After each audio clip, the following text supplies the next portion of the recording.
Let's talk universal credit, though. Millions of people claiming benefits are set to have them cut by £20 a week from today. The uplift was brought in as part of the government's pandemic response. The government says it was only ever meant to be temporary. We've been hearing from one woman from Swanage who is completely dependent on universal credit. We'll hear from Abby in just a moment. But first, our Dorset political reporter Tristan Pascoe can explain the history of this controversial 20 quid. According to government figures, there are 5.9 million people receiving universal credit payments across the UK, almost double the 3 million making claims before the pandemic.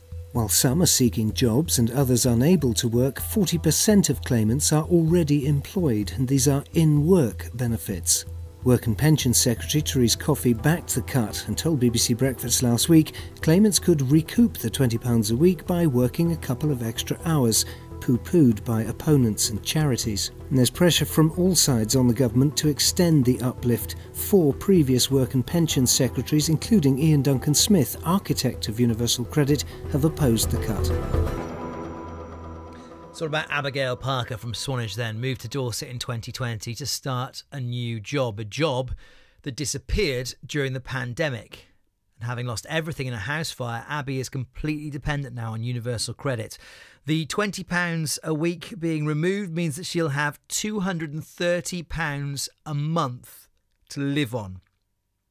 She's been telling us how hard that will be, with her having to rely on food banks and luxury items being simply out of reach.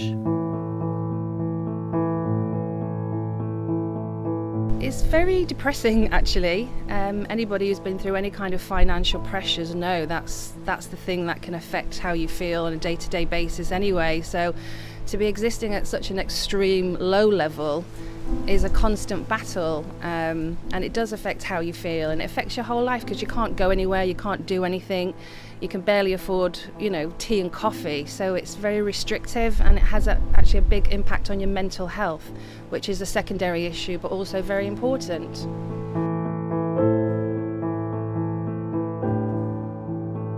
So my luxuries come from the food bank. So if there's a packet of biscuits or some crisps in there, you're literally whooping with joy because you can't afford to buy those things.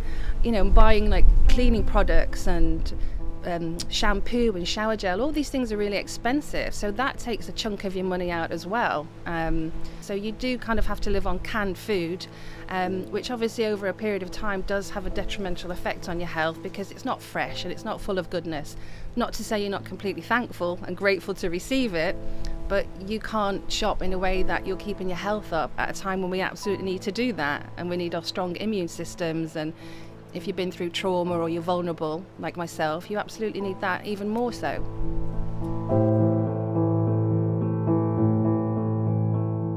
It's very difficult, and you do feel a bit embarrassed going over and picking up your bags because you feel like everyone knows, you haven't got enough money to feed yourself. You do feel stigmatised, but at the end of the day, there's nothing that you can do about it. This is a situation we're living in at the moment, and I, like everyone else, I'm just trying to survive. I mean, it's catastrophic in terms of the consequences of it, because I already don't have enough money to live on to get through the month. I can't buy fresh food, I'm relying on food banks. So removing that means that it's going to implicate how I pay my gas or my water or my electric. So there really just isn't enough to survive on that amount of money. We'll talk to Abby live on the show after 8 this morning, but let's talk about her now with Zoe Blythe, who is from Citizens Advice for Purbeck and East Dorset, and she is on with us now. Morning, Zoe. Hello. Contextualise Abby's story there for us. How much concern are you hearing from people about the removal of this £20 uplift from them at the moment? Oh, there's huge concern because, we deal with both families who are working and struggling to make ends meet, plus people like Abby who are sick or have long-term health conditions who are unable to work, and both are affected equally. So it really does come down to what you can choose to spend your money on. People are struggling more and more to meet their essential expenditure like rent, utility bills, council tax. Is there something that has made this more difficult at the moment? Because, you know, the government's saying that this was only ever meant to be a temporary measure to get us through the hardest pandemic months. And here we are, hopefully coming out the other side of the pandemic. And I don't know if, you know, rent has gone up in price. I guess we are hearing about wholesale gas prices and energy costs going up. You know, are people being affected by the inflation of things? I think it's a mixture of both, but it's always been a problem. It's never been talked about as much before. People have always struggled to live on benefits, universal credit, because it's simply not enough. Rents, especially in Dorset, are so high. And I don't know if you're aware, there is a ceiling at which people can get help with their rent if they rent privately, called the local housing allowance. So even if somebody is on full benefits, the maximum they can get with their help and their universal credit for their housing costs is well short, a couple hundred, sometimes £300-400 a month between that help on their universal credit and their actual rent.